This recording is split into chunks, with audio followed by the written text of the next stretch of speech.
onda da krenemo polako. Da počnemo. Znači, 3, 4, sad. Zdravo svima.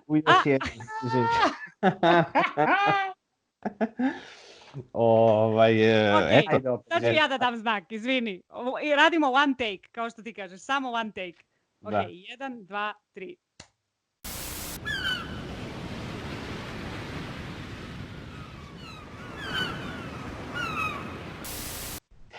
Dobrodošli u još jedan književni Malibu. Sa nama je Martina Baljak iz podcasta KC Ljub. Ćao. Ćao Miloše, ćao Ivane. Ćao.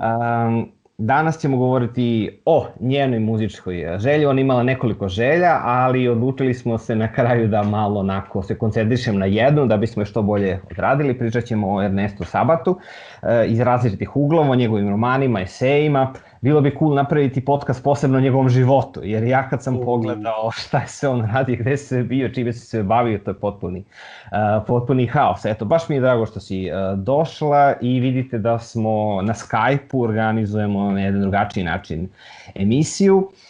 Počet ćemo kao i uvek mi kada nam onako lirski, autobiografski, i ja ću ti odmah uvaliti dva pitanja. Jedno je kada si prvi put čitala Sabata, kakav je bio utisak, i drugo, zašto si njega odabrala kao temu, kao nešto oko čega bismo mogli da se susretnemo, eto. Kao germanistkinja. Ok, ćao još jednom svima, pozdrav svim vašim gledaocima i slušaocima. Tako je, ja sam imala želju da pričam sa vama na nekoliko tema. Naravno, vi ste već gostovali kod mene, da kažem, bili ste na podcastu i onda smo tada pričali o mnogim autorima i autorkama. Imamo dosta nekih sličnosti u ukusima i kad smo pričali o čemu bismo mogli da razgovaramo, naravno na pamet nam je palo i dosta nemačkih autora, budući da sam ja germanista, ali ipak smo se opredelili za nešto malo drugačije, tako da, eto, to je bio Ernesto Sabato. Ja sam njega otkrila u stvari relativno kasno, da kažem. Mislim da sam već imala 30 godina kad sam pročitala Tunel, tako da nije to bila neka adolescentska faza, neki Camus, Stranac, srednja škola i to. I onako Tunel je izazvao poprilično oduševljenje kod mene, odnosno ta kombinacija tih lucidnih, ispovednih novela i romana, gde imaš pripovedača koji je jedan neurotik u stvari i jedan onako priličan kolerik, koji je ujedno duhovit, taj istančan smisao za humor u kombinaciji sa jednim jako dobrim tekstom koji istovremeno nekako izaziva i mučninu i smeh. To mi je, na primjer, bilo izuzetno zabavno kod njega i zbog toga sam ga zavolela. Tako da, naravno, njegovo najvažnije delo o junacima i o grobovima je onako roman kome sam se više puta vraćala i koji uvek može da se iščitava i tako, eto. Tako da je Sabato neko čije tekstove prosto volim i to je to. Kako ste se vi upoznali s njim? Evo, ja ću u skraćenoj verziji. Ti pisci što su pisali trilogije, ali onako razvukli su ih u nekom, ja kažem, dužem vremenskom periodu, dešava mi se da ne pročitam sva 3 romana nekako iz cuga. To mi se dešavalo recimo sa Kišom, da sam čitao 2 puta Rani Jadi, Bašta Pepeo i nikako pročitam Peščanik. Nekako kao kad dođe vreme za taj treći. To mi se slično dešavalo i sa Sabatom, da pročitam Tunel, stignem do pola o junacima i grobovima i ne znam šta me je sprečilo u tom prvom čitanju da završim zapravo taj roman. Bio sam klinac pa nije ostavio baš neki ozbiljniji utisak na mene, a onda sam sad dočekao i kad si nam ponudila kao temu, bilo je kao moramo Sabata da radimo. Ne znam kada ću pročitati Abadona ako se sad ne dogovorimo, tako da nekako ovo je bilo po zadatku i možda jedno od dražih čitanja. Super, baš mi drago. Meni je svakako bilo potpuno suprotno upravo to, ta gimnazijalska priča, negde došao uz Stranca i onako baš me zastrašio, znači Kastel, njegov lik, njegova moć opažanja, taj zločin, to mučenje psihološko kako on čini onim dijalozima sa Marijom, meni je bio egzistencijalni nemir mi uno taj roman, pročitao sam ga brzo nešto, tipa za 2 sata jer on i može tako da se pročita, tako da sam mislio da ćemo... Ali ti si Sartrovac, realno.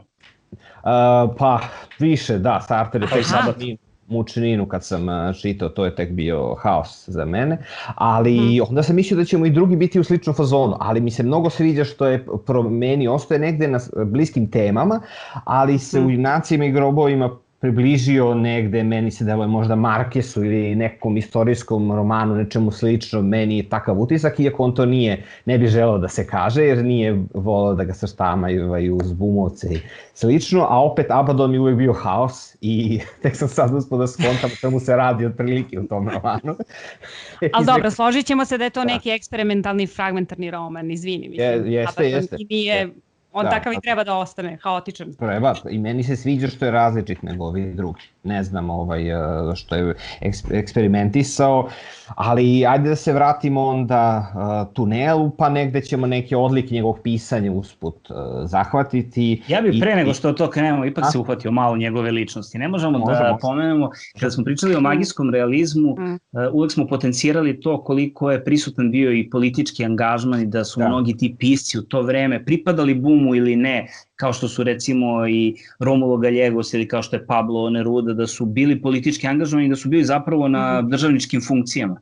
Nešto slično se desilo i sa Sabatom i Sabato je baš od onih autora koji potencira to da ne može da se odvoji njegova ideološka pozicija od njegovog pisanja i da uvek traži određenu angažovanost u pisanju.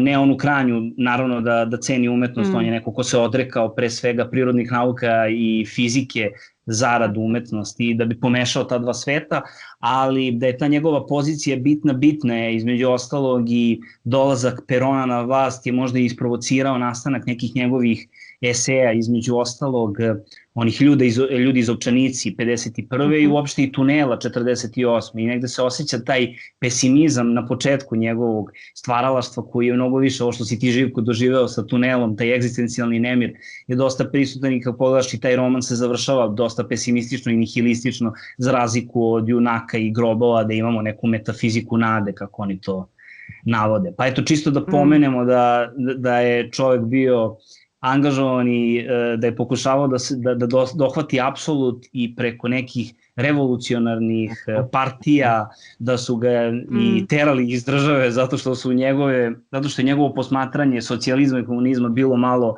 iščašeno i drugačije od onoga kako sistem prihvata, pa je proputovao i pola Evrope, pa se vraćao, pa je pisao, pa je učestvovao, radio sve i svašta i na kraju ostadoše nam ova njegova 3 romana o kojima ćemo danas govoriti. Martina, ti slobodno nas prekini u bilo kom momentu i ubati se da ti poenta je da ti govoriš što više čita da znaš, znači potpuno to ti je... I ključna stvar, ne mislim da je magijski realista. Da, naravno. Da, upravo to, taj magični realizam, tako je, on definitivno ne bi mogao da se svrsta tu i ajde da kažemo da čak i taj Borges koji je bio i neki njegov i drugar i često je, da kažem, on igra i ulogu u njegovom tom drugom romanu, ove naše trilogije o kojoj razgovaramo, ipak Sabato važi za nekog anti-Borgesa, zato što je on neko ko potpuno drugačije se ponaša. Bravo, Sabato. Voli svi da pokažemo svoje tunele. Sada je ovo book porn. Da, sad svako da pokaže. Sve knjige, evo. Ja imam iz biblioteke. Da, moje su iz biblioteke. Moje su ukradene. Delimično mislim da je ovde kod ove poslednje knjige, poslednjeg dela trilogije, tu je malo i prevod nekako meni malo otežao možda uopšte celo čitanje, ali ne mora da znači, možda jednostavno je to neki moj samo doživljaj. Od Abaddona, tako je. Aleksandra Mančić prevodila. Da. Jeste Aleksandra Mančić. Da. Tako da, htela sam samo da kažem da definitivno Sabato ima jako uzbudljiv život. On je čovjek koji je, kao prvo, evo samo kad pogledate datum rođenja, od 1911. do 2011. Čovjek koji je skoro dočekao 100 godina, kakav car. To je prosto najvažnije spomenuti. onako kad mu vidiš facu, to je jedan lik koji je prosto toliko simpatičan i ti vidiš da je on neki mrgud u stvari, da je onako malo čak i cinik i to i potpuno mogu da zamislim da je on onako lik i sklon depresijama i sve i kao da u tim nekim njegovim, hajde da ga sad previše ne psihoanaliziram, ali kao da malo u njegovim likovima stvarno odzvanjaju svi ti neki njegovi svetovi. Znam da je u jednom intervjuu rekao kako radeći u tim fizičkim observatorijama, u stvari astronomskim, kako su one pune zapravo neurotika. Tako da imam negde utisak da je se on nagledao takvih nekih likova koji analiziraju non stop svoju stvarnost do tančina i mislim da su to negde osnove, mislim da su tako i nastali njegovi likovi. Ono što je zanimljivo je da je Sabato poreklom iz porodice Italo-Albanaca koji se zovu u stvari Arbereši, ti migranti iz Albanije koji žive u Italiji. I on je deo u stvari jedne jako velike porodice i bio je 10 od 11 dece. Tako da u vreme kada je on rođen, on je rođen 24. juna, jako je zanimljivo da je taj datum posle igrao ulogu, na primjer, i u njegovim delima. Ali ono što je u stvari najzanimljivije je da Sabato kao atomski fizičar koji je bio toliko uspešan da su mu bila otvorena vrata Pariske laboratorije Curie, MIT-a u Čikagu i ostalo, da se on na kraju odlučio da okrene leđa nauci. Kao što je rekao, mnogi Nobelovci su posle toga prestali da ga pozdravljaju na ulici, zato što se to zaista 40. godina prošlog veka smatralo skandaloznim, da ti rešiš da se posvetiš pisanju i slikanju umesto nauci. Ali to je ono što mi je fascinantno kod njega. Ćemo još neku zanimljivost, Miloše, prvo za njegov život, a? Da, ja sam slušao intervju... Ovo su bile moje omiljene činjenice. Da, malo ih, na španskom sam pokušavao da moj španski iz španskih serija navežbam, da slušam intervjue sa njim na španskom, tako da baš je mnogo simpatičan i nosi neke te velike karirane košulje, sedi opušteno, zavaljen u svojoj baštici i priča tako neke stvari i možda tačno ti je super kad prepoznaš neki detalj iz romana koji te zapali, koji on spomene o tim istorijskim dešavanjima iz 19. veka, vidiš koliko njega interesuje ta borba federalista i unitarista, recimo, kako se zapali kad krene da priča, kao onaj deda upravo iz Junaka i grobova.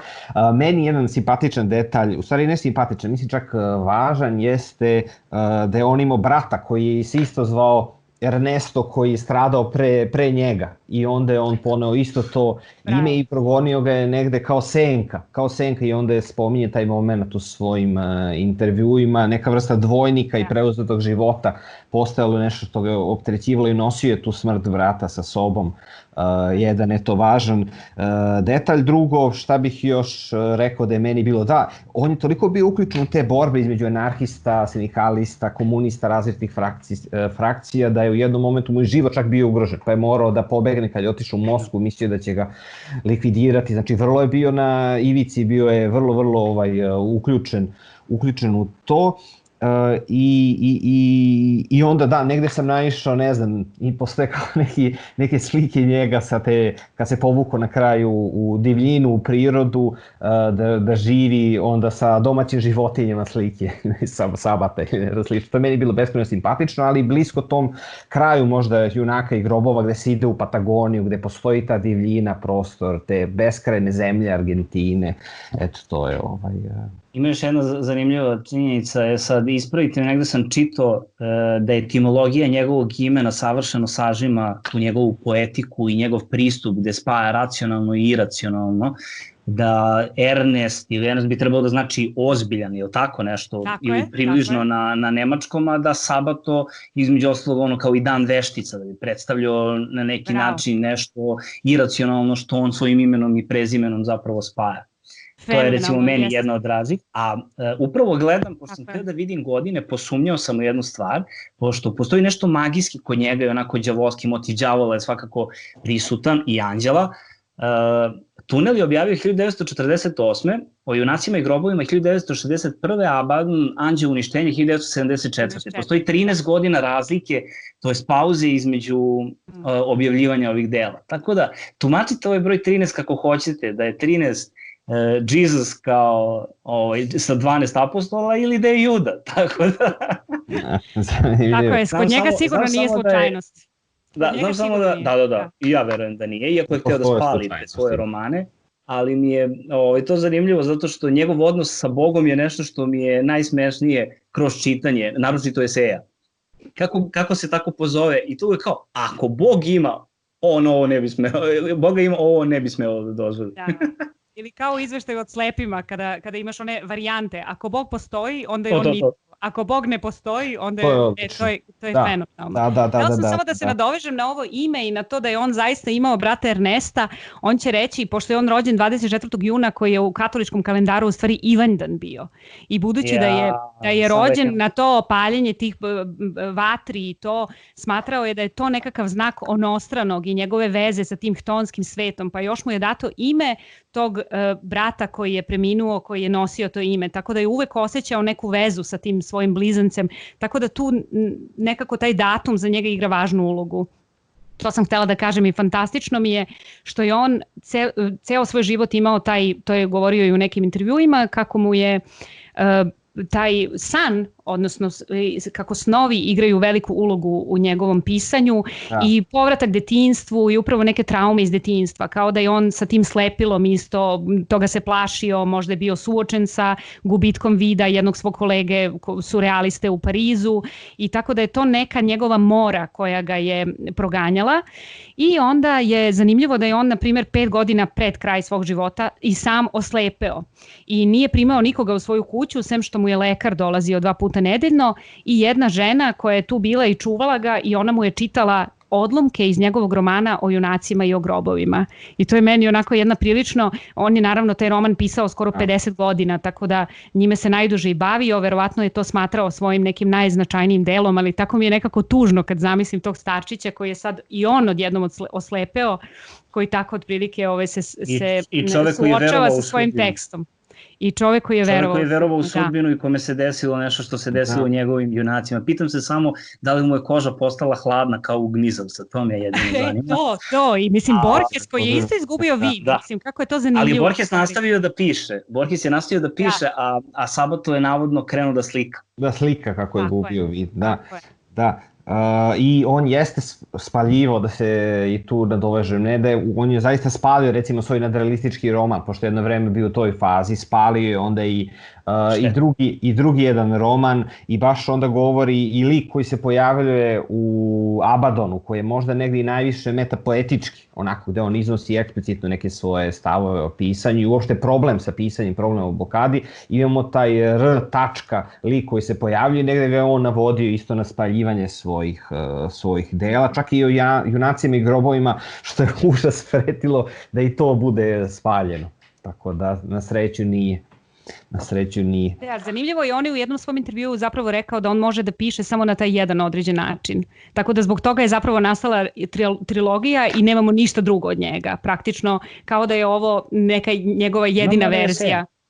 Imamo eseje, naravno. Koje je ostavio, ali ovo što sam prelistavao na španskom, što je prevedeno kod nas, dosta liče jedni na drugim. I neverovatna stvar je koliko je on to poslije ističe, pošto se poziva na vrednosti u tom svom otporu, na kraju vidiš jednog sentimentalnog starca koji se priseća i koji je onako nostalgičan za nekim vremenima, a onda se onako na meta nivou brani kako nije taj lik, nego je prosto veran od početka do kraja bio jednoj ideji i on smatra da je to važna vrednost, biti veran jednoj ideji od početka do kraja, jer je on smatra da je to njegov susret sa sudbinom, koji nije smatrao onako fatalistički u smislu kao, ne znam, antički Grci, nego je smatrao da postoji izvesna sloboda koja poziva i na neku odgovornost drugačijeg življenja i on je smatrao da se susreo i da je to bila njegova misija i išao je tako do kraja.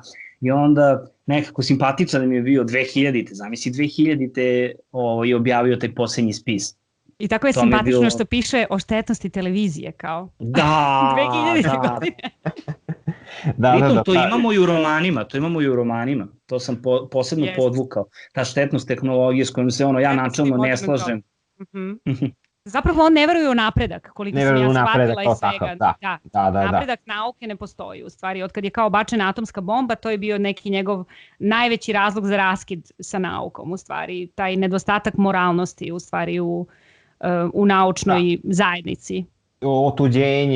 otuđenje čoveka od njegove suštine i on je čak spomene, na primjer, kad spomene Marksa, on hvali Marksa zato što je, ne znam, cenio nemački romantičar ili šta god, znači upravo ističe tako neki moment duhovnosti, na primjer, to je taj humor, to je Martina dobro što si spomenula, on jeste tragičan, jeste onako baš ozbiljan, ali ima to humor, ima te satire i apsurda, meni su možda... Humora koji je presmišan, mislim, Sartre te nikada nije toliko nasmejao, sigurno. Nije sigurno da nije. Sartre je prosto mrak i to je to.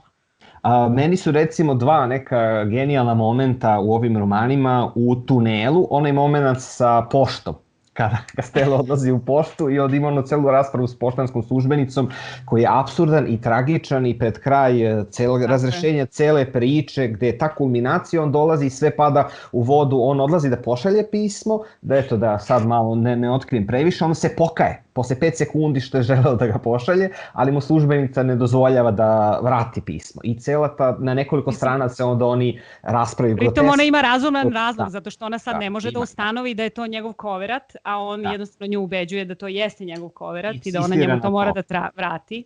I onda se on kao neko ko je vrhunski, onako neko ko je sav u filozofiji, biva primoran da u tom trenutku se svede na biće koje čitava egzistencija njegova se zasniva oko tog jednog pisma i jedne te službenici. To je da se smeješ i da plačeš u isto vreme. A drugi moment koji je tako tragično smešan mi je bio u Abadonu kada Sabato odlazi da kupi svesku.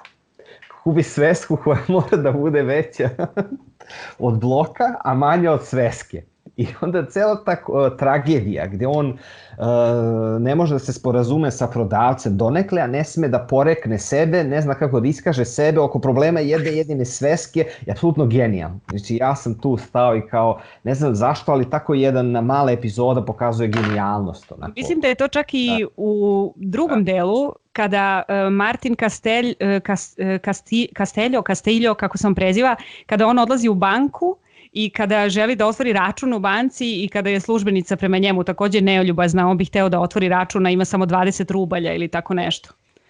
Kada ide na razgovor kod Molinarija. Otprilike uvijek je taj neki birokratski isto sistem koji mu nešto sprečava. Malo je kafkijanska ta scena u stvari, malo podsjeća na Melvilla ili nešto. To su njegovi uticaji, ne znam kako vama, onako šta vam negde provejava kroz glavu, ali meni je taj neki Strindberg, na primjer, uvek, zato što je on na taj način lucidan, na primjer, kada priča o svim svojim demonima.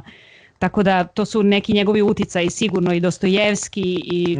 Lepo što si pomenula Strindberga, zato što ovi ostali uticaji nekako ne moramo mnogo ni da tragamo, ne samo u esejima, nego je pominjeno gotovo i u romanima, i Kafku i Dostojevskog. Evo sad čitam Otpor i nekako samo da pročitam vam spisak imena koji se pominju na bilo koji način, otprilike taj hibrid čini Sabata. Mislim, on je bio oduševljen na neki način i Dostojevskim i Kafkom, pominje Kamija, pa onda u jednom trenutku pomene Berđajeva. I onda ti je jasna ta duhovna neka vrednost koja je njemu uvek negde kao preča i važnija od bilo koje materijalne. I još katalog. Priznaj da imaš zapisano celo svoje izlaganje pred sobom koje nam čitaš sada, da koristiš kompjuter kao...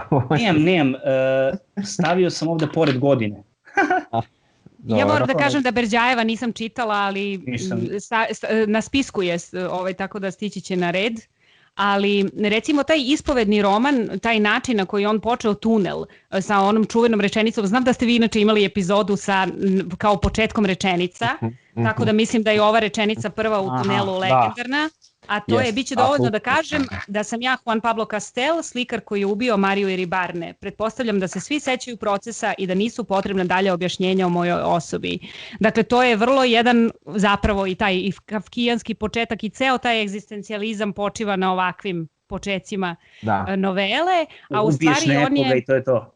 Ubiješ nekoga, rokno sam je, to je to. I onda fora je što... taj ispovedni roman, kao kažu da je on čitao zapise iz podruma Dostojevskog, gde je onaj početak bolestan sam čovek koji isto tako počinje sa nekim načinom gde pripovedač u stvari u prvom licu, kojeg Miloš inače ne voli, baš me zanima šta misli o tunelu i o njegovom pripovedaču, ali taj pripovedač kao da pokušava, kao da traži neko iskupljenje, izbavljenje. On sada iz tog zatvora piše u stvari svoju neku ispovest i čak što je meni najsmešnije, ne znam da li je vama, ali on traži izdavača. To je dobro, to si dobro uočila, da.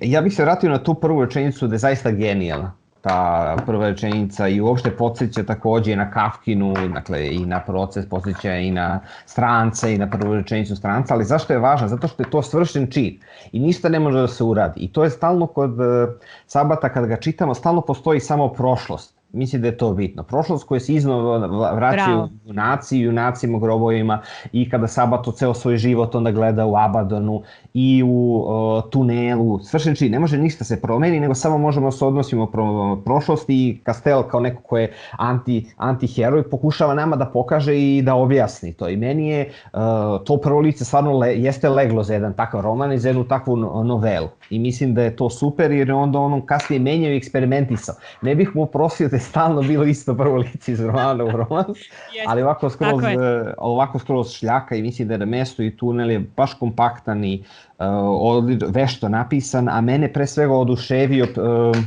dijalozima i tom psihološkom prefinjenošću Kastelovog bolesnog razmišljanja, jer on je neko ko je u stanju tako psihološki odlično da uoči detalj kad razgovara sa nekim ili kad mu neko komentariše sliku. A onda s druge strane je svejedno sposobno da odluta u fantaziju i ta protivrečnost glavnog junaka i nepouzdanog pripovedača je genijalna i mislim da je to ono što u tunelu, jer on te zavodi. On te zavodite, ali je toliko racionalno i iracionalno u isto vreme i to je stvarno genijalno. On je potpuno lud, ali istovremeno i tako racionalan. Tako da... Pa ključno što si rekao zašto je zavodljiv, baš zbog tog nepouzdanog pripovedača, jer mene odmah sam imao par nekih referenciji, iako naravno da je prethodio, ali nekako Lolita je na sličan način zavodljiva. Imamo tog nepouzdanog pripovedača zločinca koji nije tu da nas uveri da nije izvršio zločin, nego da nam objasni koji je bio razlog za sve to. Tako da nas uvodi u jednu potpuno drugu dimenziju. Druga stvar, ta njegova neurotičnost i možda je nije loše baš tada da se kaže, osim tog spoja racionalnog i iracionalnog, što je Sabato verovao da se u svakom čoveku krije i dobro i zlo i da se zapravo stalno šaltaš sa jednog na drugi, i da to neko binarno njegovo posmatranje je bilo ključno posle za svakog junaka, jer svaki junak njegov je na neki način rastrojen, da u jednom trenutku pokazuje, ne znam, neku inteligenciju, racionalnost, jednu prisutnost, jednu požrtvovnost, da bi u drugom delu potpuno bio destruktivan. To je prisutno i kod Marije, takođe, koja s jedne strane pokazuje jednu ljubav prema umetnosti, njegovoj umetnosti, jednu afektivnost prema njemu, da bi onda u sledećem trenutku bila potpuno ladna, rezervisana i provocirala na neki način dodatno tu njegovu ljubomoru. I samo da iskoristim još jednu paralelu, zato što se nadovezuje na čitanje i na libekant koji sam pravio o Bucatiju. Neverovatno me podsjeća taj Pablo Castelov odnos prema apsolutnom iskustvu. To da ono što on ima, on traži susret sa sudbinom. I susret sa sudbinom je zapravo jedan čin inicijacije koji on uglavio u sliku i čekao je da ta akumulirana ljubav u njemu se zapravo prebaci na objekat, na neki predmet, na neku osobu koja će da pripozna to. I sad, pošto je Marija zapravo inicirana u njegov svet time što je prepoznala to prozorče, od tog trenutka postaje predmet njegove obsesije. A sličnu stvar Bucati ima u jednoj ljubavi i u Tatarskoj pustinji, samo što je jedno vezano za ljubav, drugo je vezano za vojnički život. Ali ta potreba da se nešto apsolutno veže i gotovo poseduje, što je zapravo tragizam glavnog junaka, što želi zapravo tu Mariju da veže za sebe, iako je ona kao biće mora da bude slobodna da bi bila njegov ideal. Fenomenalno, s tim što je, opet da se nadovežem na ovo, to apsolutno iskustvo, ono što se posle toga dešava je zapravo promašenost tog apsolutnog iskustva, odnosno taj tunel koji je zapravo, to je uličica moje ličnosti, moje duše i svako od nas ima tu svoju neku uličicu kojom hodi i sećanja koje analizira, koje bavi, taj svoj doživljaj stvarnosti koji je u stvari kod Sabata značajan i gde on stalno ponavlja u sva 3 romana kako u stvari ne možemo da sagledamo koliko miliona ljudi na ovom svetu postoji i ta neobuhvatnost stvarnosti je prosto nemoguća. Tako da tome svemu, iz toga svega proishodi neki nedostatak i promašenost ljudske komunikacije u stvari. Koliko je ta komunikacija, koliko ona u stvari je osuđena na neki neuspeh. A htela sam da kažem da su kod njega, upravo si lepo primetio, baš mi se dopada što si rekao da se zapravo priča uvijek sa neke sadašnje tačke, Miloše, a onda se samo odnosi na prošlost, na nešto što se dogodilo. I to je u stvari ta sećanja koja su jedino zapravo što mi negde imamo, odnosno što Sabato priznaje kao stvarno, ono što mi zapravo opet doživljavamo. Tako da negde mi je to onako bio najveći utisak, odnosno kao neka, da kažem, emocija posle čitanja Tunela. Koliko smo i u Junacima i u Abadonu. I u Junacima i u Abadonu zapravo jedina radnja koja se dešava se kroz kazivanje. Znači, ne tako što se zapravo odvija, nego tako što zapravo junaci govore o tome. Tako da to je isto. Da, ključna je tema nemogućnosti komunikacije koju si načela, zaista ponavlja se, on nam obsesivno to govori, obsesivno se vraća tome, a ljubav je ono gde se najjače manifestuje ta nemogućnost komunikacije, jer ti parovi ni u jednom od njegovih romana ne mogu do kraja da ostvare svoju vezu, a nije do kraja jasno ni iz kojih razloga, kakva je motivacija, stalno se razgovara, ne može se doći do suštine. I onda recimo kada taj demonski moćan lik Alejandra, ona prosto kaže da ni sama nije sigurna zašto i kako mora da prekine sa Martinom i onda krene da plače. Oni su beskrajno fizički blizu i recimo seksualni čin on ne donosi nikad spoznaju, nego samo još više ih udaljava i samo postoji ta jedna tamna dubina i Sabato negde i kaže taj osjećaj potonuća na dno okeana u olovu koji postoji u junacima. Koliko da su oni bliski, nikada se ne mogu znati i pravi se onda mreža junaka koji ostaju u nerazumevanju.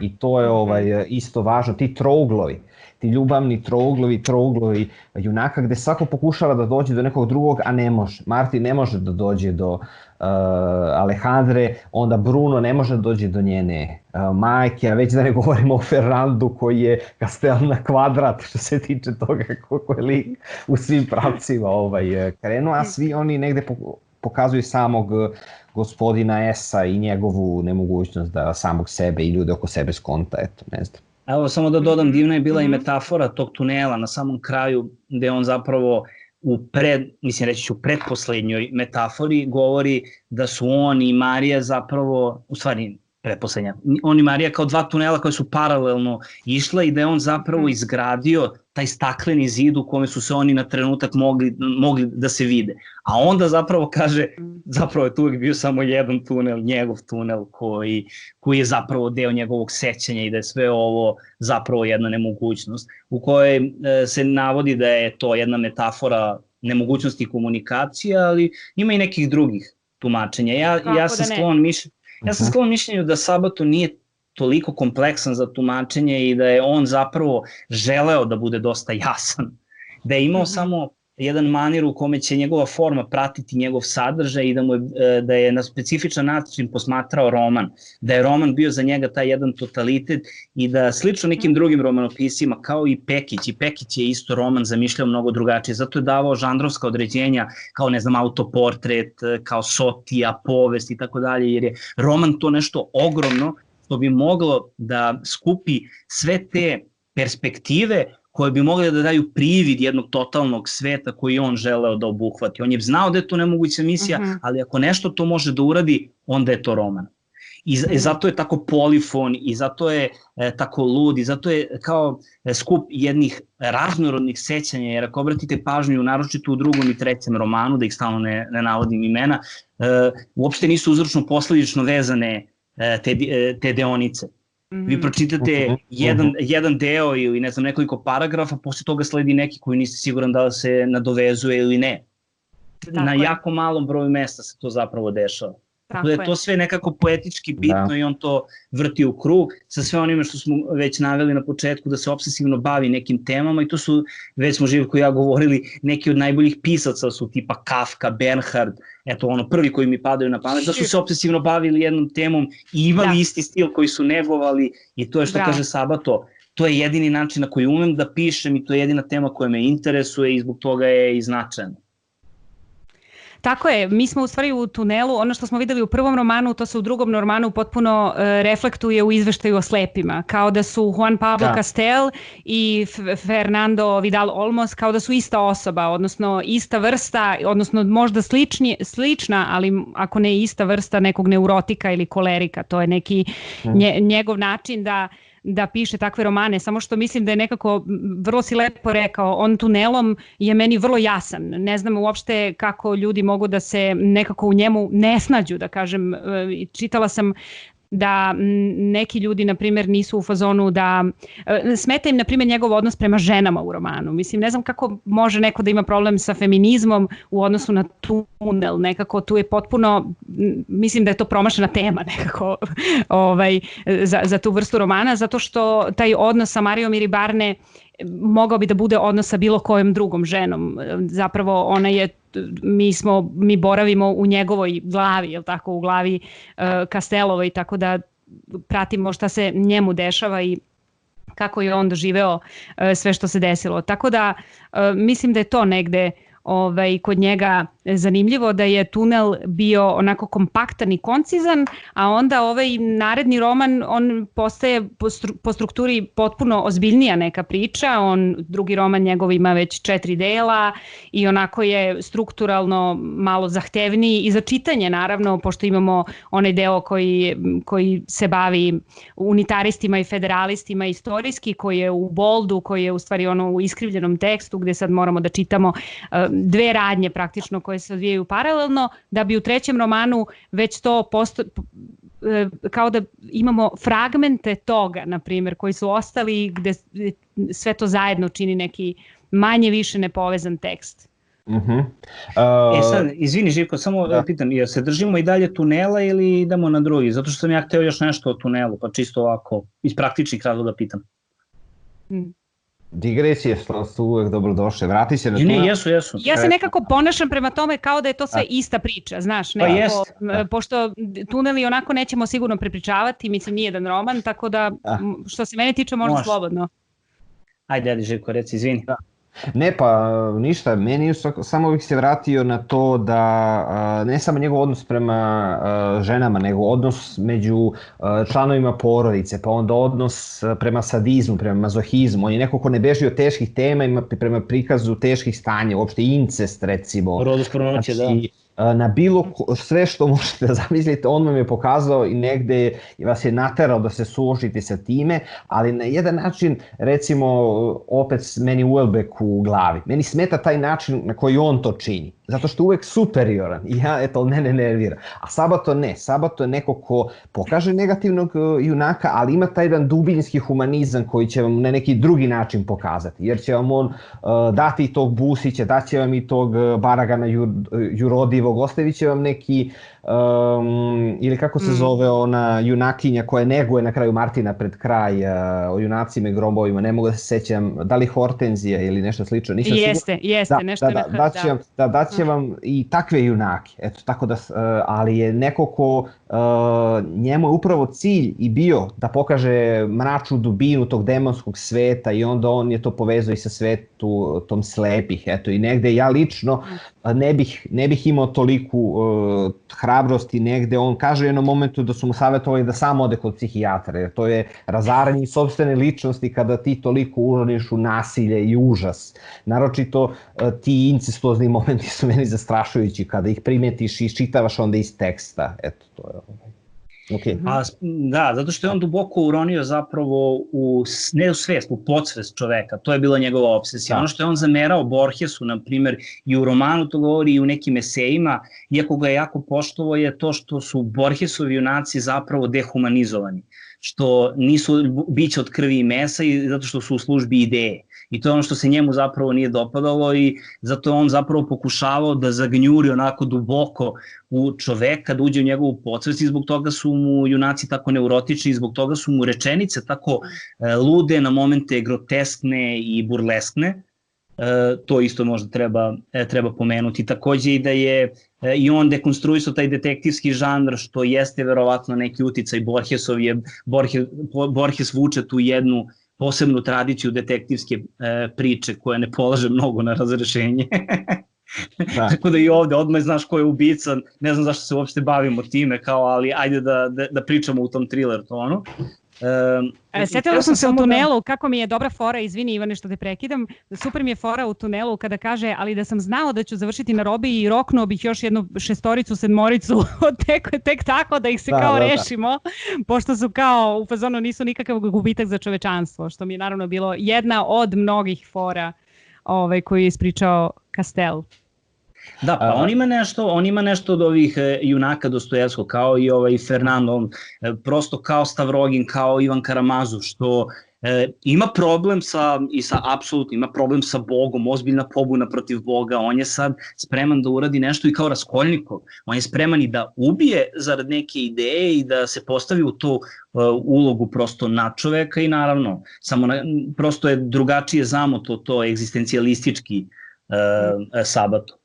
Pre nego što vratim na to, hteo sam vas pitan zato što je meni je Tunel možda, zato se i držim njega, možda i najuspeliji roman. Ovi su prosto plodni za više čitanja i za uočavanje nekih detalja koji, drugi ljudi i drugi čitaoci možda su preskočili, ali mi je Tunel kompaktan i dopada mi se recimo kao kako je i to slikarstvo prikazana, ta imerzija, taj odnos recimo Marin prema njegovoj slici, kada pokazuju da ona ništa ne čuje, da ona uronila u tu sliku, da je uronila u to prozorče koje on ostavio i za koje kaže da je vrlo važno da se nalazi na levoj strani slike. I te sam vas pitan kako se vi odnosite zapravo prema tom, ja sam ga nazvao čin inicijacije, ali u stvari tom prozorčetu koje je ostavio na slici i šta to predstavlja, ta slika zove materinstvo. Kako tumačite uopšte situaciju? Na slici se nalazi, zajde za ljude koji ne znaju, spoiler alert, se nalazi majka sa detetom koja posmatra na neki način igru ili učestvuje u toj igri i imamo prozorče koje se nalazi u uglu koje ne mogu da vide svi kritičari, on je antiburžujski nastrojen i naravno on je protiv kritičara, protiv svega, to je ostavio samo za posvećenike i nalazi se to prozorče kroz koje može da se vidi žena na plaži koja gleda, ne znam, kapučinu. I šta vama simboliše to? Jeste razmišljali o tome ili... Mene to opseda već danima, zato pitam. Meni je materinstvo, naravno, to je on rekao po nekim intervjuima, pa sam negde zanemarila tu činjenicu, budući da je on navodno bio nesvestan kada je dao slici to ime, da zapravo nije o tome uopšte razmišljao, da je to sada Marija Iribarne, budući da se tako zove osoba koju on prepoznao dok je gledala prozorče. Materinstvo, pa sad to ima naravno tu apsolutno hrišćansku simboliku koja je, mislim, je više nego očigledna, čak onako možda nije ni vredna toliko da sad naglašavamo posebno, ali meni je jako bilo zanimljivo što je on razmišljajući o tome kako da susretne ponovo tu osobu koja je posmatrala taj njegov prozor na njegovoj slici, da je on planirao da je pita zašto ste gledali prozorče i to je zapravo kad dođe do tog susreta, on njoj postavi ta neka pitanja, potpuno je naravno isprepada, to je opet taj dokaz koliko je komunikacija uvek promašena, oprosti se sa njom, doviđenja, prijatno, da bi ona njemu tek posle u tom pismu napisala da je to za nju jedan trenutak koji je ona već doživela, kako posmatra more, kako je ona zapravo u tom prozoru videla negde sebe. Ja mislim da je to negde prikaz za sve ljude, nekako te naše ličnosti i te neke, ono što je on već i napisao u romanu, zapravo neka želja za potpunom i apsolutnom samoćom, ali samoćom, zapravo ne usamljenošću, nego samo da budeš sam, ali da budeš načisto nekako sa tim i da zapravo se dobro osjećaš povodom toga. Eto, to je neko moje I ja sam na tom putu bio. Ti, Živko?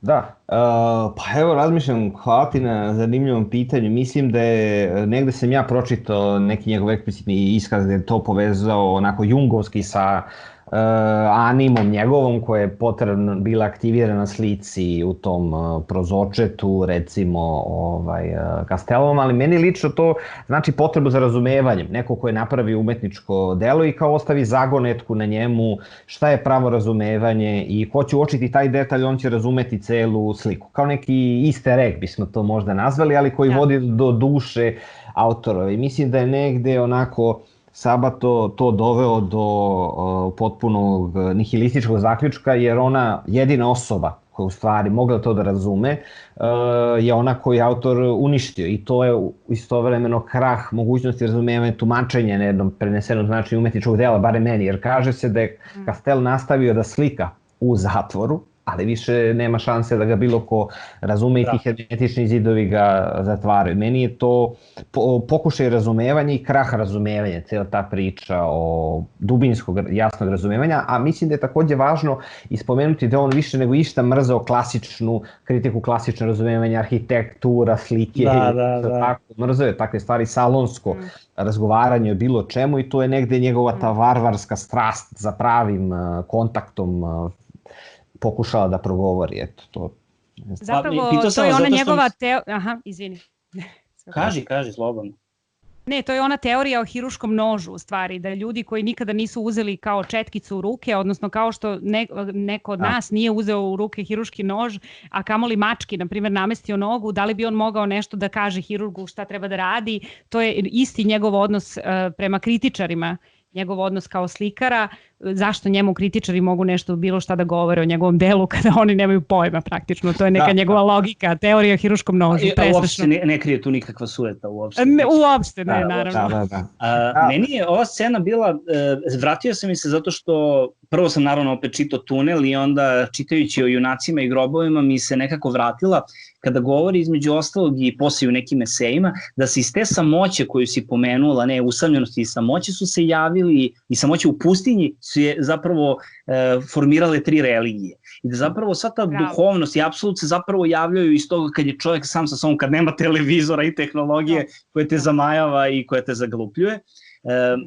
Na slici imamo opet 2 žene i njegova potreba da se susretne sa nekom ženom. Ono što je očiglednije i što je na 90% te slike je žena sa detetom, ali to nije ono što on traži. Ono što zapravo traži je devojka koja je zagledana u pučinu, ono što je neizvesno, koja je sama, koja je u toj samoći traži taj apsolut koji je zapravo nešto, neka tačka gde on očekuje da će se sresti sa tom ženom. I onda je meni bilo to kao signal, zato što u jednom trenutku, ako se sećate one scene, ovde sam je podvukao, pre nego što treba da ubije Mariju, kaže, i video sam je kako neobuzdano jaše na konju, kosa je lepršala na vetru i oči su joj bile užarene, a sebe sam video u svom selu na jugu, u svojoj bolesničkoj sobi, lica prirubljenog uz prozorsko staklo, kako posmatram sneg, isto tako sjajnim očima.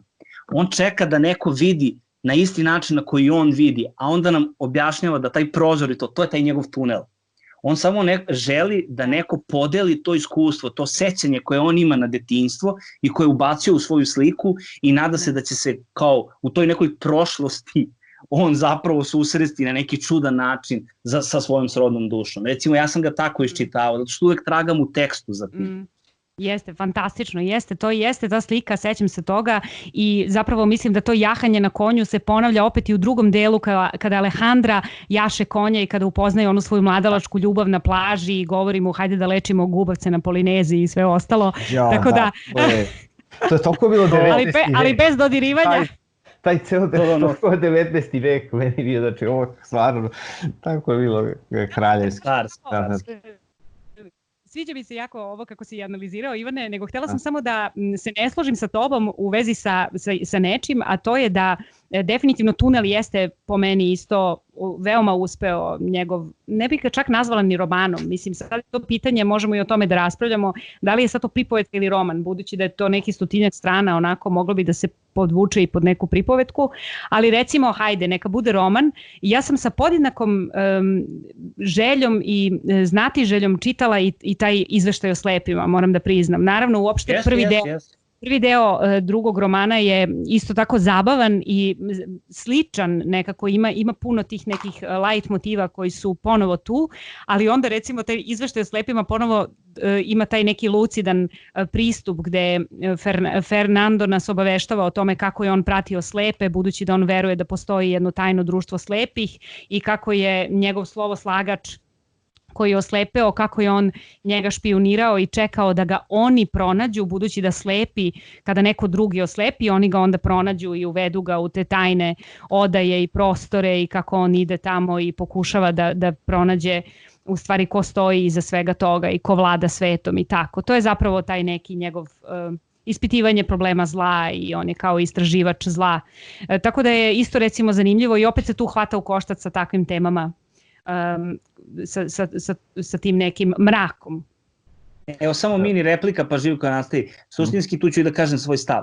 Ja nisam veliki Sabatov fan i divno mi je što sam morao po zadatku da čitam ovo, zato što ja nisam ljubitelj literature koja insistira na nekim eseističkim obraćajima, da ideja toliko bode oči, da ima toliko kazivanja. Ja sam neko ko ipak voli više showing, a u Sabatovim romanima to baš nije prisutno. I onda mi je nekako Tunel najdiskretniji i zbog toga prosto me vratio u jednoj tradiciji koju volim, pa sam onako možda i ja tu sentimentalan bio. Ali kada čitaš po zadatku i kada mnogo mi je lakše da pričam o njemu jer nije Marquez. O Marquezu ne znam kako bih pričao. A o njemu mogu da nekako raščlanim šta mi se dopada, šta ne, i mogu da posmatram, ajde da nazovemo kritički. Zato što nisam uživao sve vreme dok sam čitao, ali sam oduševljen kako je rešio neka mesta. Fenomenalno. I lepo si to primetio, tačno se primećuje ta njegova tendencioznost da profura neku ideju, to si vrlo lepo primetio, pogotovo ta metafizika nade u poslednjem delu drugog romana i tako nekako, tu jeste taj... Ima redom, ide redom katalog od Borgesa preko Jevreja do Hitlera, Che Guevare, šta god. Šta god hoćeš, da. Malo ovo, malo ono. Sve, šta vam treba?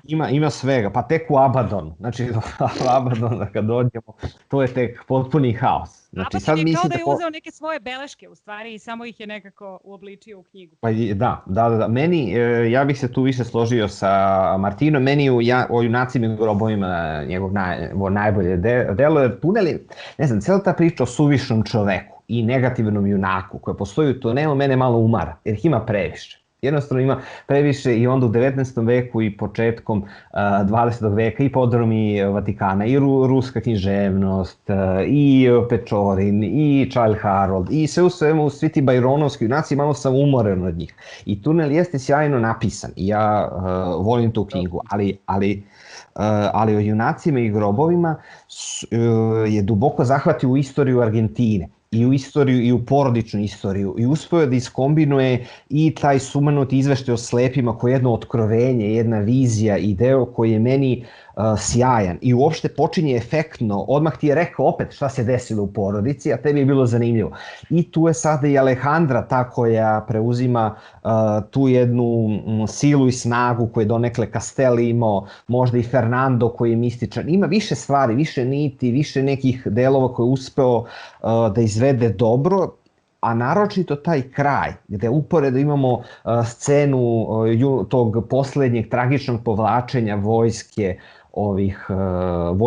unitarista prema Boliviji i istovremeno sa druge strane Martina koji polako ozdravljuje i pokušava da prevaziđe sve što se desilo sa Alejandrom. To je sjajno, pun je negde junacima i grobovima više zagonetki. Šta se desilo sa porodicom i onda ima taj jedan markistovski moment, cele te porodice Olmos, gde oni bukvalno kod ih je Marquez pisao sa onim klarinetom, pa sa onom glavom koja se čuva. Meni je to sjajno, tako da meni... Skolastika.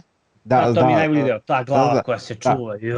Da, i Alejandra... Ali u kutiji od šešira, što mi je još simpatičnije. I Alejandra koja provocira, onako snažna kao ličnost. Meni je kompletan roman o junacima i grobovima, mislim da je negde tu zaokružio i postigao vrhunac, ne znam, to je moj utisak. Tunel mi je odličan, ali malo već umoran sam od tih negativnih junaka i njihovih priča. Meni je iskreno tunel malo adolescenski, moram da kažem. Naravno, on jeste dubok, ima tu neku osnovnu univerzalnu poruku, ali mi je nekako već prevaziđen možda malo. A drugi roman mi je isto onako bio bi neki moj izbor, iako kažem vraćala bih mu se ponovo, budući da upravo to što kažeš, Miloše, zahvata istoriju Argentine, pa mislim vraća se čak i do toga šta je uopšte Argentina. Apsolutno neka analiza i da kažem i migranata i svih tih doseljenika, priroda Buenos Airesa, tanga i to sve što kaže Ivan, tu se nabraja mnogo toga u stvari, ali htela sam ovo da vam pokažem budući da je Sabato je 13 godina radio na romanu, odnosno on je počeo pre Tunela već da radi o junacima i grobovima, pa je onda 13 godina nakon Tunela objavljen 61. I onda je nastavio i dalje da ga dorađuje čak do 90. godina, tako da je on ukupno 50 godina radio, pisao roman, što znači da se ozbiljno bavio strukturom i kažu da je u pitanju uglavnom bilo ozbiljna seča, da su tu otpali ozbiljni delovi romana, ali onda u jednom trenutku on je objavio genealoško stablo. Sad ne znam da li je to on ili su ljudi koji su se bavili njegovom građom i ja naravno nisam bila lenja da to sve lepo prepišem kako bih mogla da se snađem u tekstu i to otprilike izgleda ovako. I to je porodica Acevedo, mislim gde je on upleo naravno i Borgesa koji, naravno tu je Alejandra Vidal koja je na kraju, pošto sa njom zapravo umire cela loza zbog tog rodoskrnavljenja koje imamo u porodici, ali to je taj deda Pancho, pa Bonifacio Acevedo, pa idi vamo, idi tamo, dakle to je ta cela porodica u stvari i on se tu nekako, mislim meni je to pomoglo zaista da se snađem u tekstu, ljudi nemojte molim vas, svaka njemu čast. Tako da htela sam samo da kažem da se vidi u stvari po tome da je on da se ozbiljno predao toj raspadu jedne porodice, jedne dekadentne porodice za koju više nema mesta u modernom Buenos Airesu. Da, i ta nostalgija, to si spomenula, Buenos Airesa i migranata i svi tu imaju neku nostalgiju u Argentini. I meni je to bio jedan odličan pasaž gde on kaže i Španci su bili nostalgični za svojom zemljom, i Indijanci su bili nostalgični za onim što im je oduzeto, i migranti koji dolaze, ne znam, iz Italije, i oni su nostalgični, i oni koji su verovali u Uniju, i federalisti, znači celu zemlju povezuje nostalgija, a onda negde kaže da nemaju kao u Evropi te spomenike prošlosti kojima mogu da se vraćaju kao identitetu, nego su upućeni jedini drugi na tu svoju mračnu istoriju. Meni je to, cijela ta slika Buenos Airesa i kao grada je isto nešto što bih volio da se napomene. Naročito te klupe gde sede Martin i Alejandra i onda se sam Sabato tome vraća. To mi bukvalno se bio nivici suza kad se on sam vraća i traži njihovu klupu da opet sedne pod tim kipom boginje Cerere.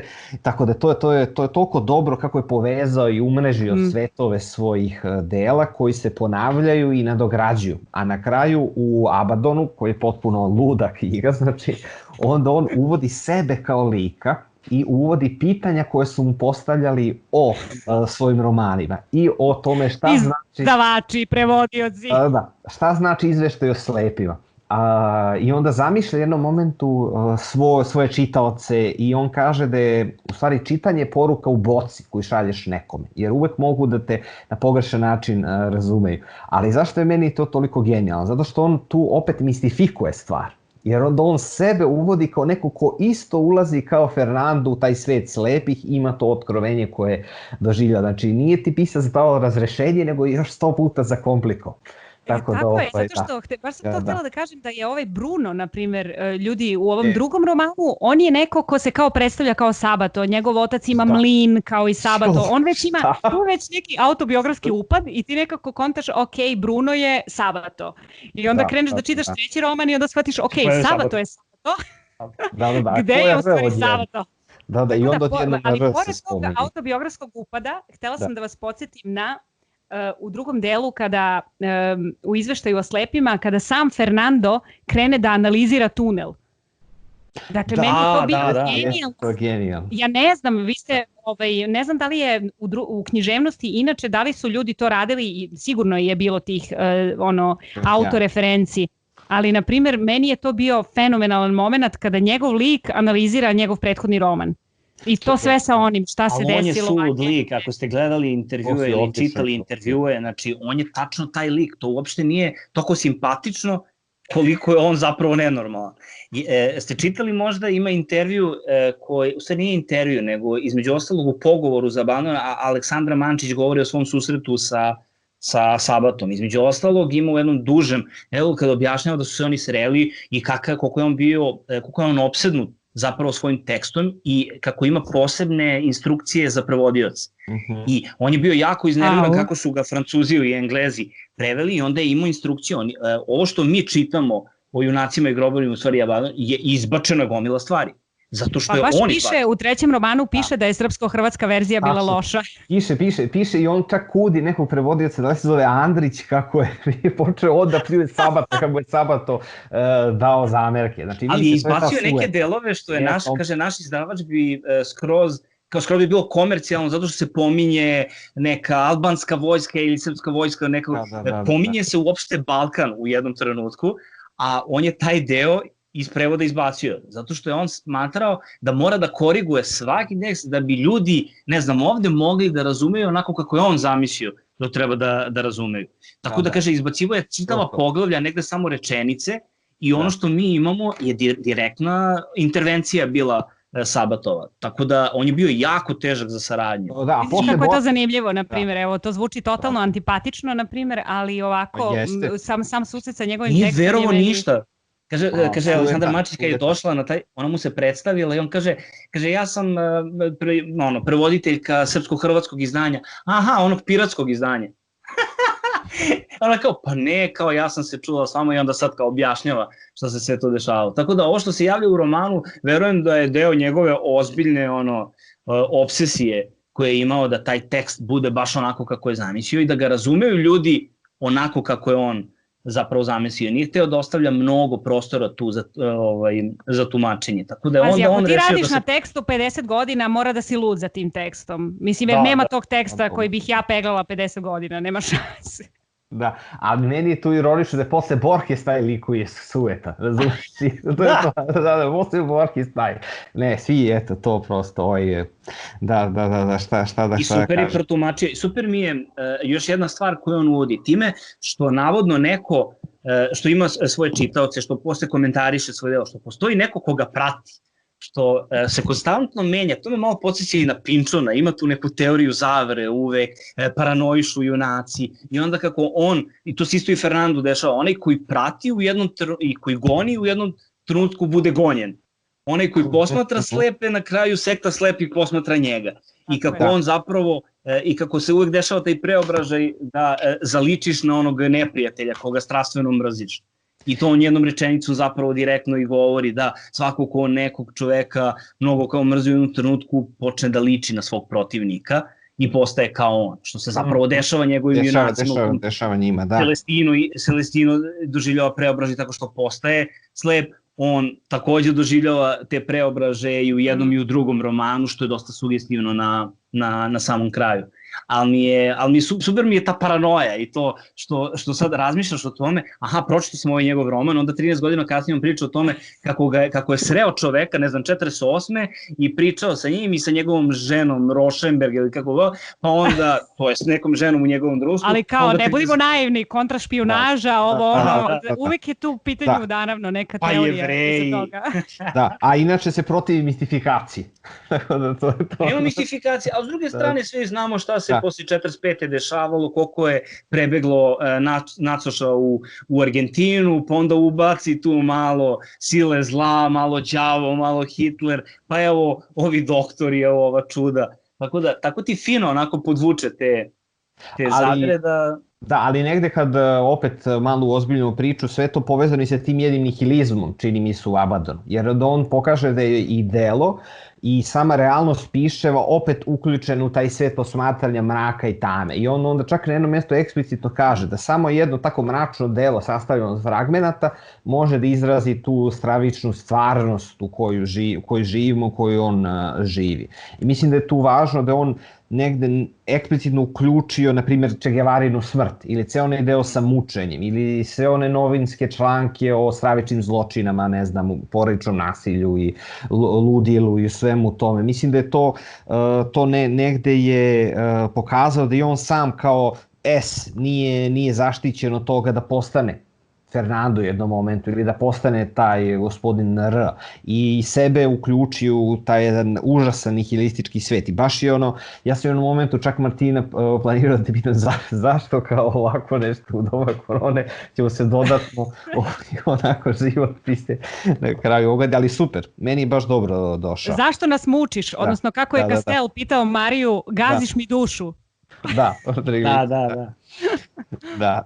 Ubedili ste me, apsolutno, ja kad sam pričao sam stilski, da mi najviše prija čitanje, recimo, ovog, da mi je najkompaktniji, ali što se tiče nekog sadržaja i o čemu bismo mogli mnogo duže i da pričamo, nekako, ovo što ste rekli, tunel je jasan, to je to, mislim, ono, kao, koliko toliko smo ga definisali, ali ovde me dosta podsjeća na, nekako sve se to prožima u njegovim esejima i onda mi je nekad iznevereno to što sam čitao eseje pre nego što sam čitao romane i onda tako jasno osjećam tu ideju da me ideja ne osvaja. I to je zapravo moj problem, zato nemam. Izveštaj o slepima je potpuno jedna druga dimenzija, to je jedan ozbiljan rad, jedna ozbiljna burleska, tako da tu mi je svaka reč na svojom mestu, ali negde mi pretera, recimo, to je ono, tu ima sklonost i neku slabost prema nekim jakim rečima, onako sugestivne metafore, nekako me, taj morbidni prizvuk mi je super, ali ne mora svaka reč da bude za sebe morbidna i tu pretera, ali u izveštaju o slepima recimo je to jako dobro izvedeno i evo sada u odbranu generalno tog o junacima i grobovima sa moje barem strane je kako je dobro tu burlesku napravio, podsjetio me malo i na ono Raska Petrovića, što ta animalizacija recimo kod njega mi je super, pomenuo sam kada je ono slepeo da mu je zapravo koža bila važna, da mu je bila kao gmizaca.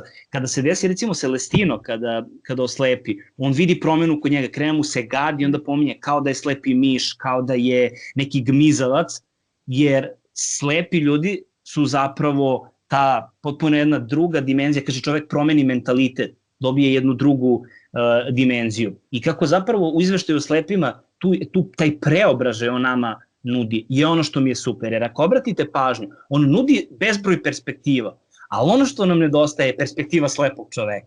I tu sam ostao uskraćen zapravo, jer sam očekivao da nam ponudi nešto iz toga svesti, da nam ponudiš nešto sa one strane, jer je njemu važno da spoji te dve strane, njemu je važno da u jednom trenutku Fernando doživi taj prvi preobražaj sa onom skulpturom, sa onom, kako se zove, onaj prvi susret. Slepa žena, ima slepa žena. Da, sa njom, pa se on pretvara zapravo nekog vodozemca, ribu, hobotnicu, vampira. Da, kao jedna evolucija ponovo da se dešava, on postaje neko biće, pra biće i onda posle sledeći susret sa ženom koja je žena majka kraljica, prostitutka i sve, kao onda se tu dešava jedan druga vrsta preobražaja gde onda navodi ponovo spisak nekih životinja. I recimo tu mi je njegov stil savršeno čučnuo za ono što je hteo da kaže. I baš mi odudara taj deo romana. Kako da ne. Ja mislim da je on odvojeno i objavljivan inače, tako da to dovoljno govori o tome. Da, objavljivali.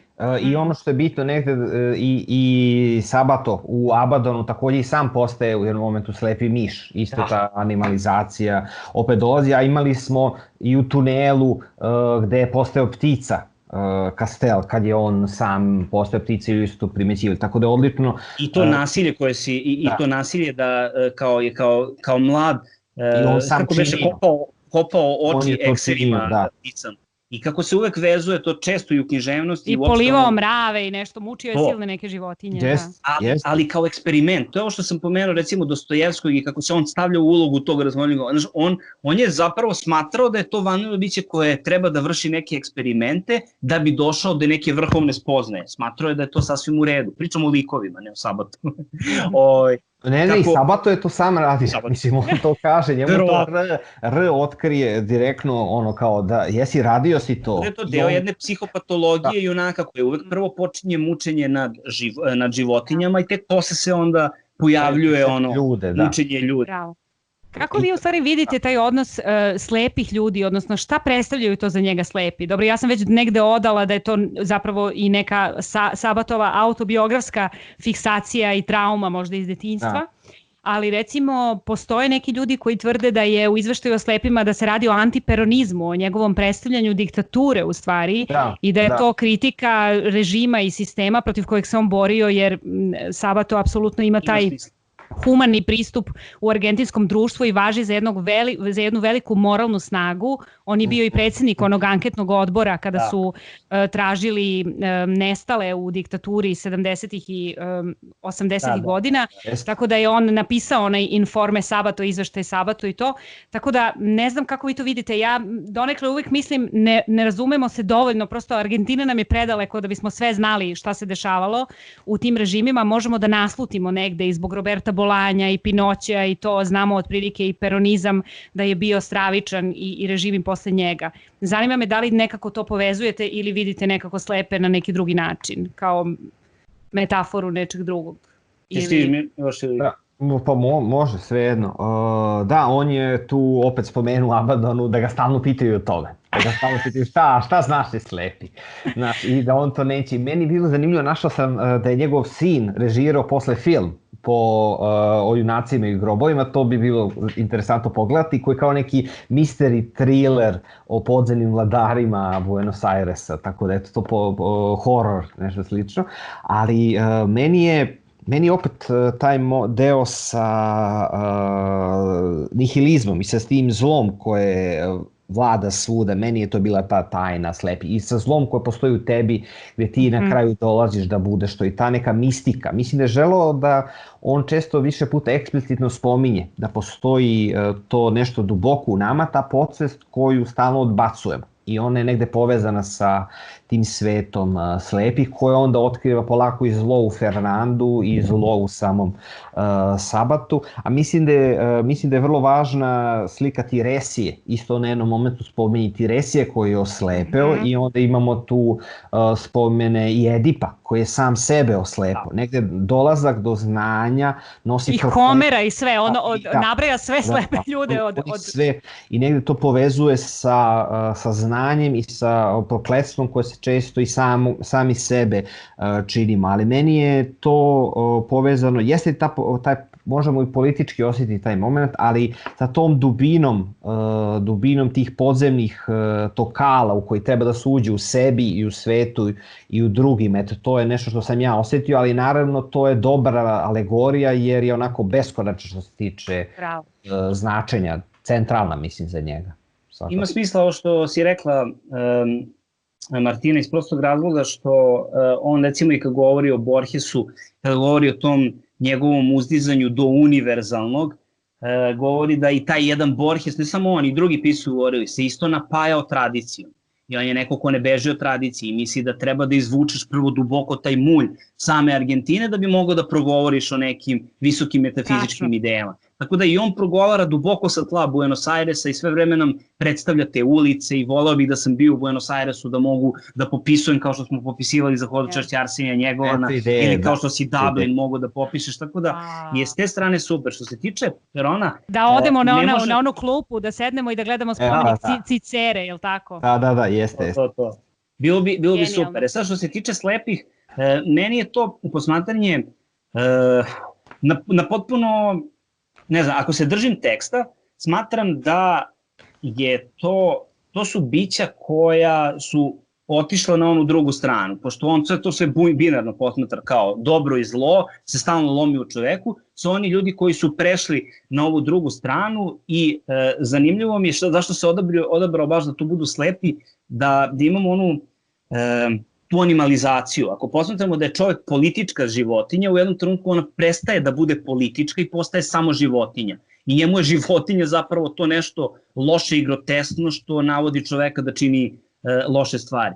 Sad, mi možemo i na nivou nekih drugih metafora, oči su ogledalo duše, pa ali kao ako ne vidiš onda baš i nisu neko ogledalo, ne možeš ni da zaviriš čoveku u dušu. Tako da, moguće da je to njemu neka slika bilo, da je to njemu bilo nešto užasno, jer je on recimo navodi da sve ove zločine koji su se dešavali i koje Argentina nekako posredno je isto učestvovala u njima i generalno sa Peronom je da je iznenađen koliko je intelektualaca pristalo na to. I to je ono što je njemu najveći poraz, što ljudi dobrovoljno učestvuju time što ništa ne čine.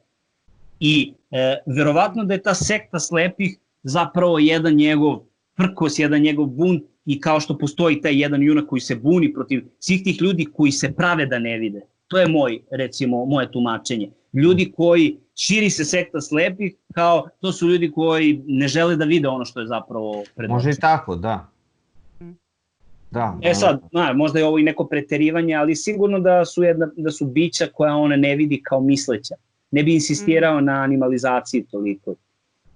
Ali je super je predstavljeno. Na tonskom, na tome, tako je, da su to, kako i počinje nekako, taj izveštaj o slepima počinje nešto o bogovi noći, o bogovi tmine, nekako obraća im se kao, otprilike o pacovi, o zmije, šišmiši, on ih sve nabraja nekako koji tu spadaju i tu su kao slepi ti koji vode to neko kolo.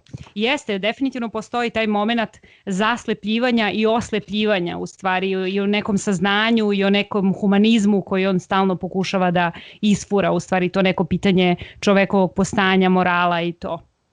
A bili je autobiografski, mislim da si to ti dobro uočila, to je i njegova i lična, prosto još detinjstva, fascinacija, ima i taj moment, sigurno tu figura. Sigurno, samo ja izbegavam da nekako tumačim to na osnovu autobiografskih podataka, znam da i vi praktično otprilike, zato što bi onda svaki tekst nekako postao besmislen, kada bismo ga samo hermeneutički analizirali, mislim. Naravno, i pećina je dobra kao simbol, jer i tunel je neka vrsta pećine, pa kao ono povratak u pećinu. Suprotno to što vratimo se u pećinu umjesto da izađemo i nije, mislim da je to isto nešto što možemo dodatno da učitamo, ali ja bih se vratio na Borgesa još jednom pre nego kako da zaboravim taj deo, taj humor, komika, apsurd, kad se susretnu Alejandro i Martin sa Borgesom i taj opis Borgesa gde on kaže da je Borges kao gumicom izbrisan mu je jedan deo lika, pa onda opisuje ga kao argentinskog seljaka koji je lažno skroman. I to je taj genijalni, kao pišeš ti nešto, a on se samo osmehne i kao kaže neku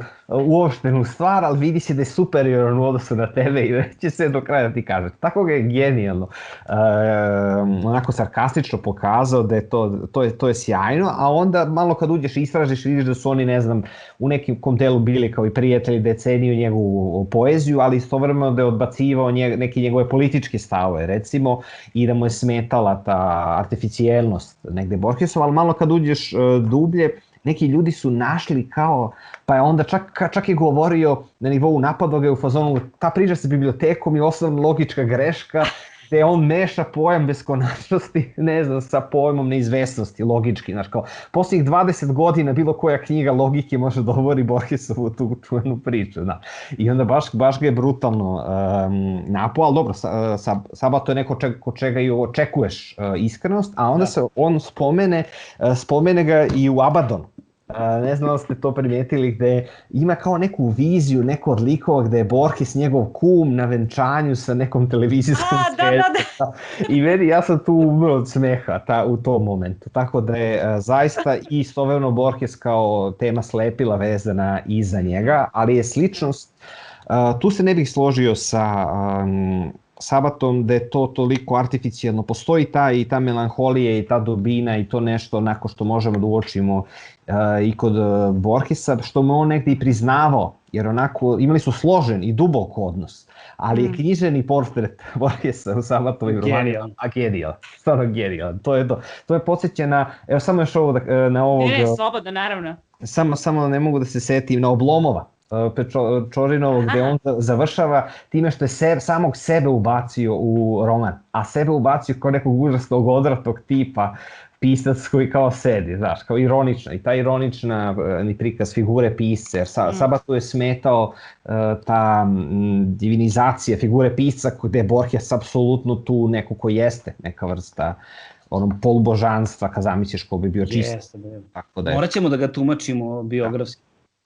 Naravno, Borgesova majka, samo sam htjela da kažem da je njegova majka da se prezivala Acevedo i on je zbog toga došao na ideju da porodicu Acevedo poveže sa Borgesom, zato što je to opet jedan autobiografski tačan podatak i zato kad ga Alejandra sretne, ona je otprilike desi rođače, zato što on jeste njen kao daleki rođak, fora. A htela sam da kažem da je meni najbolja rečenica bila ona za Tolstoja, kada on u stvari pita čitaoca kada bi Tolstoj upotrebio neki prilog u nekoj svojoj najžešćoj bici ili opisu samo da bi zadivio svog čitaoca. Kao govoreći o Borgesu, tako da to bi genijalno. Ozbiljno ga popio. Mislim, o junacima i grobovima i na momente podsjeti malo na Joyceovog Ulixa, pa taj deo o Borgesu pomisliš da će kao o Šekspiru biti kao čitavan deo, ali onda kada vidiš pristup, nema tu istraživanja, nema tu dijaloga, tu je pisac rešio da nam ponudi svoju viziju Borgesa, znači predragoceno. Bilo bi zanimljivo znati šta je Borges mislio o tome, u stvari, kako je predstavljen. Da, verovatno je sve cool, verovatno je sve rekao sve je cool i nasmeo se, onako, znaš, kao, to je to, i ono kao ništa. Ali negde ću vam poslati, ako nađem, neću da obećavam gledalcima, slušalcima, da ću okačiti u link, jer nikad ne okačim u link. Neko je napisao knjigu gde je analizirao tunel na osnovu ideje o beskonačnim mogućnostima svetovima. I kao da je tu Sabato u stvari primenio teoriju relativiteta pri pisanju tunela, što je možda preučitavanje, ali interesantno je ono kao još jedan od svih mogućih. Svako ima insistiranje na Leibnicovoj monadologiji koja je prisutna kod Sabata. I kad sam to videla u pogovoru, glava me zabolela, pošto monadologije uopšte recimo kao filozofski sistem nije mi toliko ni poznat i baš je onako komplikovana recimo teorija. Iako verujem da je Ernesto Sabato sigurno kapacitet koji može i tekako da složi 1, 2, 3, 4 filozofska sistema pojedinačno i onako uporedo, ali nekako mislim da ne treba previše učitavati opet u to, odnosno ne treba sad da nas baš glava zaboli. Ja se vraćam esejima, on je rekao da je esej forma u kojoj se on zapravo najbolje izražava. I negde kada pročitaš eseje, oni su dosta jasni i uvek se vraća opet tim istim temama i on je to ovde isto na sličan način provukao. Ne bih uopšte, ne vidim značaj te monadologije uopšte na bilo koji način. Nije da pričamo sad o Pynchonu pa ćemo pričamo o entropiji, o nečemu što bi moglo eventualno da otpetlja taj njegov svet. Ovde mi je to prosto malo drugačije, ali dobro, svako ima svoj ugao. Mislim da recimo tu filozofija egzistencijalizma, recimo ako bi se neko javio Taru, neki filozof da nam pomogne svojim ugom posmatranjem. Ali ne mora da nam pomogne, sve on to već naveo, on navodi Kierkegaarda, on navodi Sartra, Heideggera. Njegova Marija čita zapravo Sartra. Pa da, ali na nivou jedne dublje analize, to hoću kažem. Ja se ne usuđujem na nivou... Ne može dublje od ovoga, Miloše, ne može dublje od ovoga. Ja ne smem dublje od ovoga, samo da znate. Ne može dublje, Miloše. To jeste, ne budi Sabato.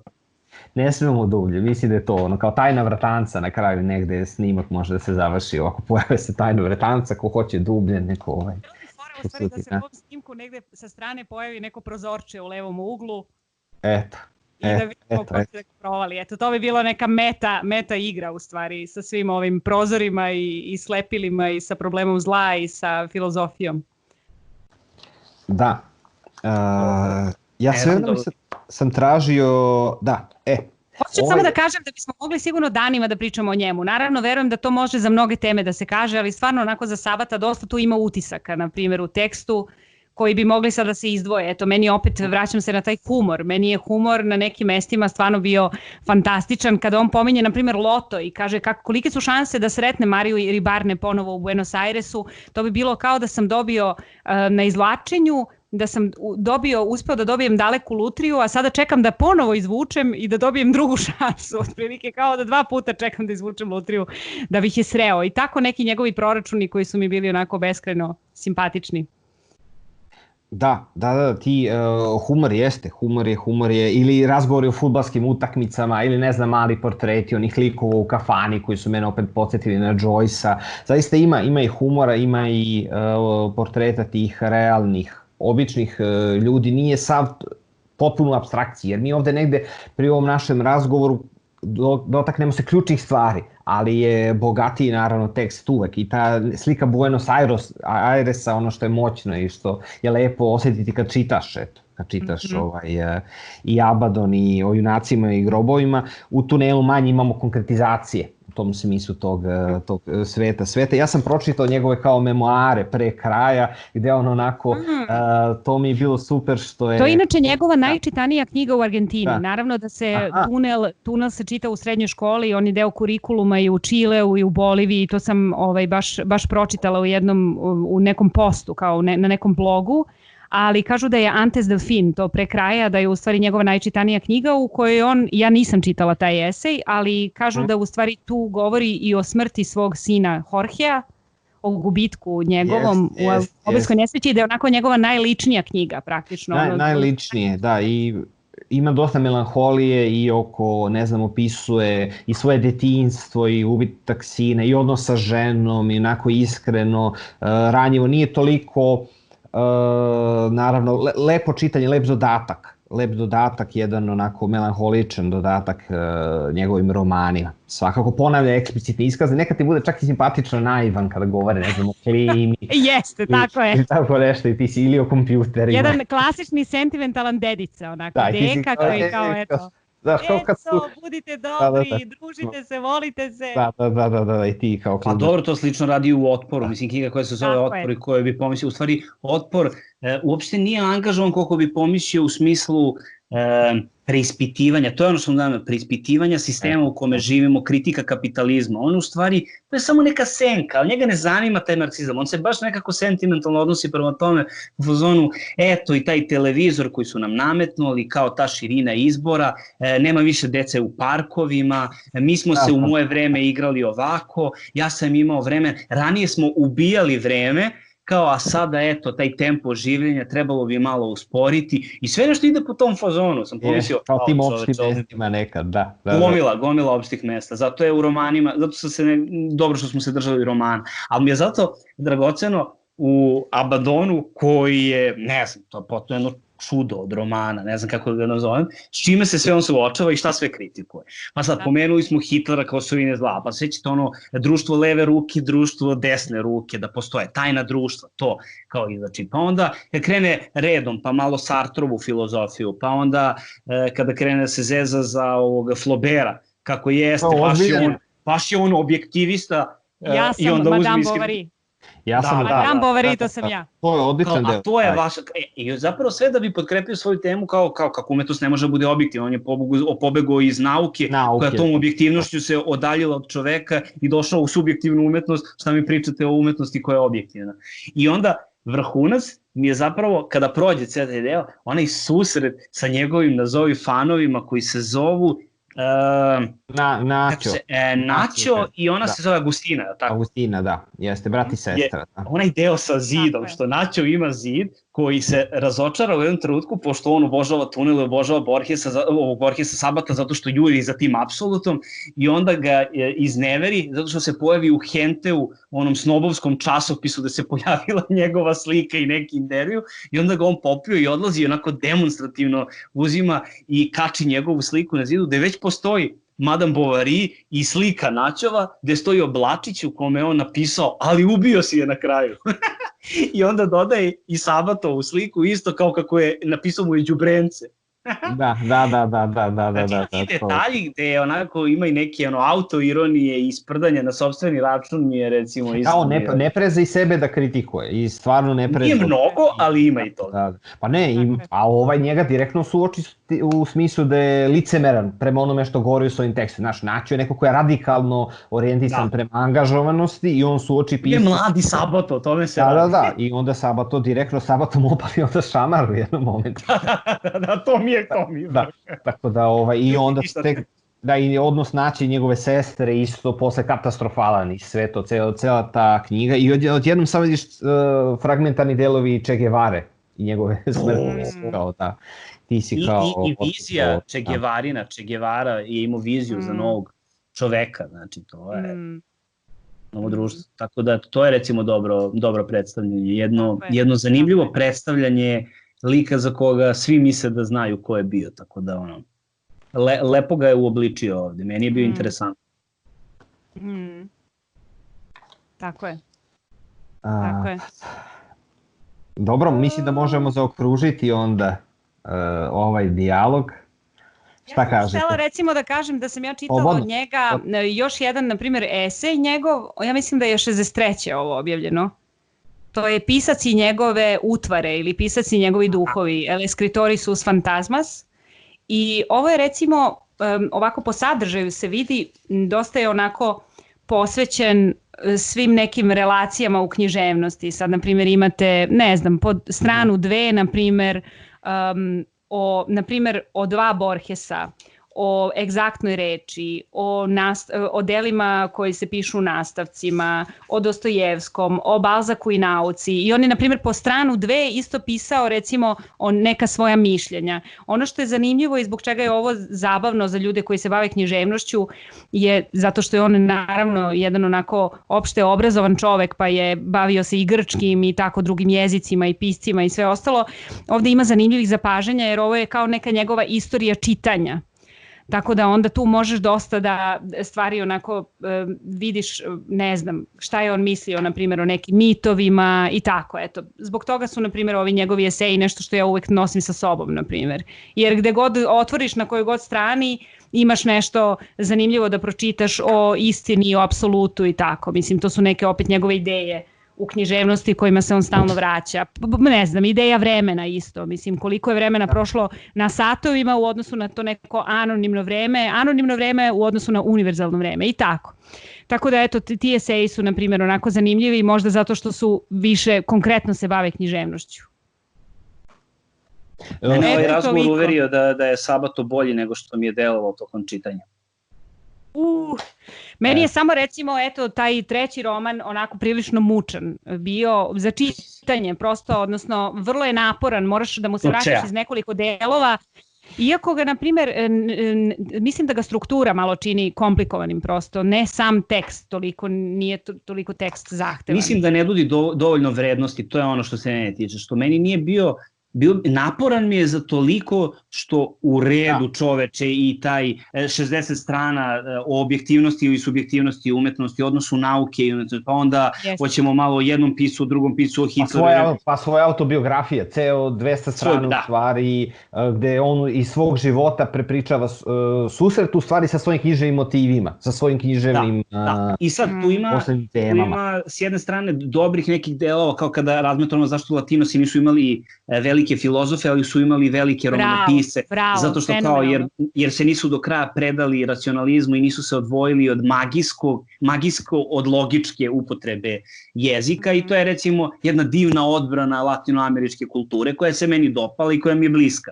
Ali Rusije i Skandinavije, mislim, on toliko lepo poveže to isto i sa drugim zemljama. I zezanje za ovoga Rilkea da je snobić i to.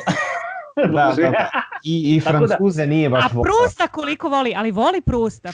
Baš osjeća se uticaj. Da. Osjeća se, izgleda da voli Madlenicu, tako da. Taj deo je u jednom trenutku Petera, ali Abaddon, najbolji deo recimo Abaddona mi je deo kada se pojavljuje Che, jer je to lik koji je izgrađen iz svih pozicija. U jednom trenutku onako gotovo postmodernistički uklapa te perspektive, gotovo i dokument, imamo poeziju u jednom trenutku koja predstavlja jednog junaka i u karakterizaciji učestvuje sve što je moguće. Imamo jednog gotovo fantastičnog magijskog junaka, jedini deo koji mi je kao magijski realizam je upravo taj. I onda imamo Terana Argedasa, podoficira koji ga je ubio, pa njegovu perspektivu, pa izveštaj svedoka, izveštača i sa svih strana dobijamo tu situaciju, tako da to je opet jedan izolovani deo romana koji mi je roman u romanu, koji mi zapravo dobro funkcioniše. Jeste, definitivno se slažem. Dobro, to je to, ja nemam više ništa da dodam. Dobro, možeš ti da zaokružiš slobodno, ne možeš da gledaš u mene da ja zaokružim razgovor, tako da... Evo, Martina će možeš ti. Završi razgovor, pošto ona sa ovim svojim setupom izgleda kao da je ugostila nas zapravo na svom podcastu. Odlično. Dobro, nema veze. Ja se nadam svakako da ćete vi doći kod mene i sledeći put vi birate temu, tako da se radujem sledećoj temi na mom podcastu. Hvala vam što sam mogla da dođem u goste i hvala vam što ste me malo isto naterali da se podsjetim romana, da ih malo ponovo prelistam, pročitam i to, eto, sad je ovakva situacija svuda u svetu, tako da imamo malo i tog slobodnog vremena. Eto, hvala Bogu za te neke pametne stvari. Ja bih preporučila ljudima da čitaju Sabata.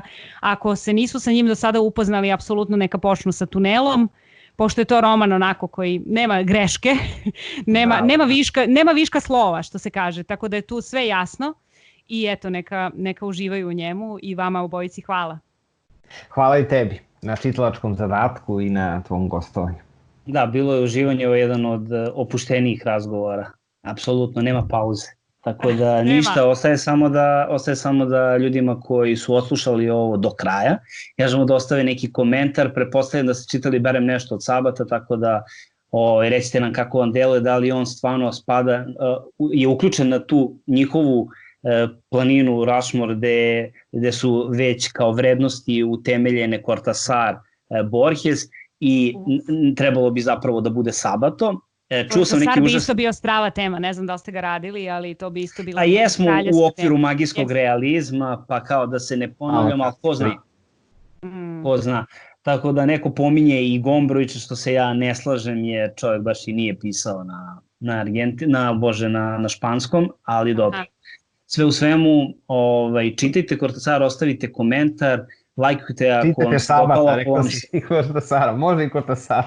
Oni to podsvesno u stvari. Prosto sam, mnogo mi je vruće, gotovo, pravimo pauzu, Živko i ja, nema snimanja neko vreme, ljudi moramo da odmorimo, vidjet ćemo se verovatno u septembru, zato što ne možemo ni da se viđamo zbog ovog vanrednog stanja, iskoristite karantin ako ga bude bilo za neko čitanje i to je sve što možemo da kažemo u ovom trenutku. Bićemo ambiciozni u nastavku, spremamo različite sadržaje, ali... Tako je, da, čuvajte se, najbolje čitanje, najbolje čuvanje i najbolji je u izolaciji da čitate.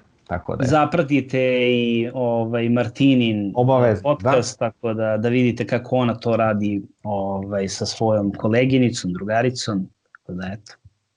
Toliko od nas za ovo uključenje. Hvala ti, Martina, pa ljudi, mi se čujemo i vidimo svakako, a sa ostalima do septembra. Ćao.